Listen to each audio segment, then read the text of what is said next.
Thank you very much, Madam Chair, and very much appreciate the testimony of all the witnesses. Secretary Johnson, thank you for visiting Artesia. As you've noted in your testimony, Artesia is the first facility you've stood up independent for women with children. And when you visit it, I would like you to think in terms of what are going to be the additional burdens on this small community. I mean, you will see a facility that's running a law enforcement facility on the same campus. It's a very small facility. They're now expecting and predicting 670 women and children in a very short period of time. I included in the DHS appropriations markup last week added language directing DHS to consult transparently with state and local governments and avoid imposing costs on local communities for these types of temporary facilities. My first question is, prior to DHS making a decision to use FLETC, this training center for family detention, did you consult with state and local officials? I believe we did. That's a standing instruction of mine to my staff. Before we make a decision to go to someplace for increased attention for processing, we should consult with the state and local government. And is there a process to have an ongoing briefing with state and local officials in place for things that occur, changes in mission, and what happens at this facility? And I have personally spoken, for example, to the mayor of McAllen, Texas, about the situation in the surrounding community in McAllen. I've met with the governor of Arizona when I went to Nogales, and I suspect that I'll be meeting with officials in New Mexico tomorrow when I go there. And if it's not on my agenda, I'll build it into my agenda. Good, and I'm sure the mayor of Artesia would very much like to meet with you and talk with you. His description was that he heard on one day that there was a rumor, and 2 days later the facility was open, and he had very little concrete information he could tell his constituents in the community about. Now, the communities with detention centers like Artesia are very concerned about incurring costs and strains on their infrastructure and other resources.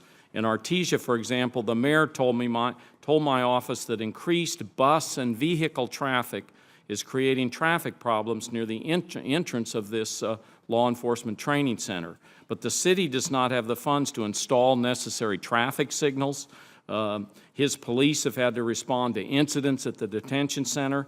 I don't believe local communities should bear the costs of the crisis at our border. Is there any funding in the supplemental request to help offset any costs the new detention centers impose on state and local governments? Not directly. I don't believe that there is, but I do agree that we should endeavor to minimize the burden on the surrounding communities, and that we should be mindful of the burden that is being imposed in places like Texas, New Mexico, Arizona, Southern California. And so I want to, work with local mayors, sheriffs, to better enable us to do that. And I would just add, with regard to the question of funds in the supplemental to prevent or help with burden in local communities, as Mr. Shelby reflected, the cost is large, and the cost is large is because we, the federal government, when the children are with HHS, take on the vast majority of anything that the children have, so that we are not burdening the community when we are there. So in that sense, we understand the number one. I understand the number is very large. Part of it, the reason it is large, is because we take care of the children from beginning to end. Yeah, but Secretary Burwell, I think you used in your testimony the statement, no additional burdens on a community. And that's what I'm asking for, Secretary Johnson, because I believe that if you don't have it in this supplemental, it's not going to happen. And so I think you're in a position of really having an incomplete plan before us, because you're going to rush to set up these facilities. You're not going to anticipate the needs, and there's going to be a real problem there. What is the cost of operating the Family Detention Center at FLETC for a year? And in the absence of a supplemental, where is that funding going to come from?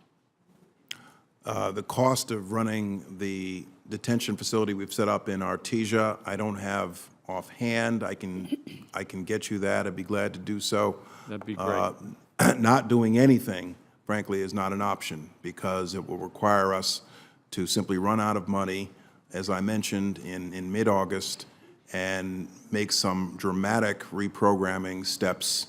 No, I understand that. You've said that already, but where's the funding coming from right now to set up the facility that will house 607 It's women coming and from our children? existing ICE budget. Existing ICE budget. So it's Yes. being taken away from what? It is being taken away from other aspects of immigration and customs enforcement. Thank you.